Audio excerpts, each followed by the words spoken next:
নথি সংরক্ষণ না করে ২ বছরে প্রায় ১১০০ জন্ম শংসাপত্র ইস্যু করার অভিযোগ পঞ্চায়েত কর্মীর বিরুদ্ধে। থানায় অভিযোগ দায়ের পঞ্চায়েত প্রধানের। পলাতক অভিযুক্ত। টানা ২ বছর ধরে একের পর এক জন্ম শংসাপত্র ইস্যু করা হলেও সংরক্ষণ করা হয়নি কোনো নথি। ভুয়ো নম্বরে পাঠানো ওটিপির ভিত্তিতে জন্ম শংসাপত্র দেওয়ার অভিযোগ। ঘটনার সামনে আসতেই পঞ্চায়েত কর্মীর বিরুদ্ধে চাপড়া থানায় অভিযোগ দায়ের করলেন তৃণমূল পঞ্চায়েত প্রধান। পলাতক অভিযুক্ত পঞ্চায়েত কর্মী আশিস কর্মকার। নদিয়ার ভারত বাংলাদেশ সীমান্তবর্তী চাপড়া ব্লকের হৃদয়পুর পঞ্চায়েতের ঘটনা। বিষয়টি সামনে আসতেই রাজনৈতিক মহলেও চাপানুতর শুরু হয়েছে। পঞ্চায়েতের প্রধান বিউটি খাতুনের অভিযোগ, বর্তমানে ডিজিটাল অনলাইনের মাধ্যমে জন্ম শংসাপত্রের জন্য আবেদন হয়। শংসাপত্র ইস্যু করা হয় পোর্টালের মাধ্যমেই।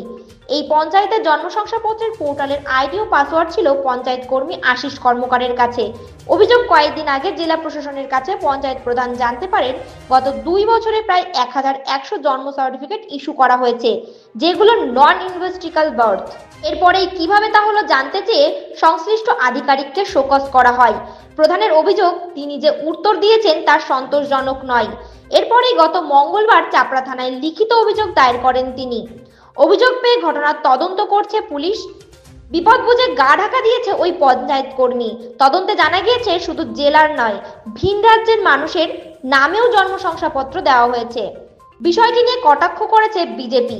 তাদের দাবি, ওই কর্মী একা নন, প্রধান সহ অন্যান্যরাও জড়িত। টাকার বিনিময়ে শংসাপত্র দেওয়া হয়েছে। বিজেপির অভিযোগ উড়িয়ে দিয়ে প্রধানের পাশে দাঁড়িয়েছে চাপড়া ব্লক তৃণমূল কংগ্রেসের সভাপতি। নদিয়া থেকে মলয় দে, এইচবিআই নিউজ। দেখুন, বিষয়টা সামনে এসেছে জেলা প্রশাসন থেকে, যেটা জানা গেছে।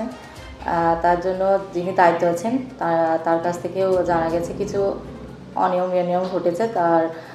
তাকে শোকজ করাও হয়েছে, উত্তর দিয়েছে, তাতে আমরা সন্তুষ্ট নই। তার জন্য তাকে রেফার করা হয়েছে,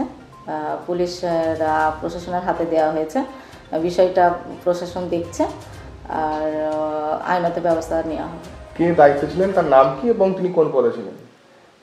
ওনার নাম হচ্ছে আশিস কর্মকার। উনি ভিএলিতে ছিলেন। তারপর এই যে আপনি পঞ্চায়েত প্রধান একজন, এই যে এতগুলো জন্ম শংসাপত্র দেওয়া হলো, আপনি জানতেন না কেন?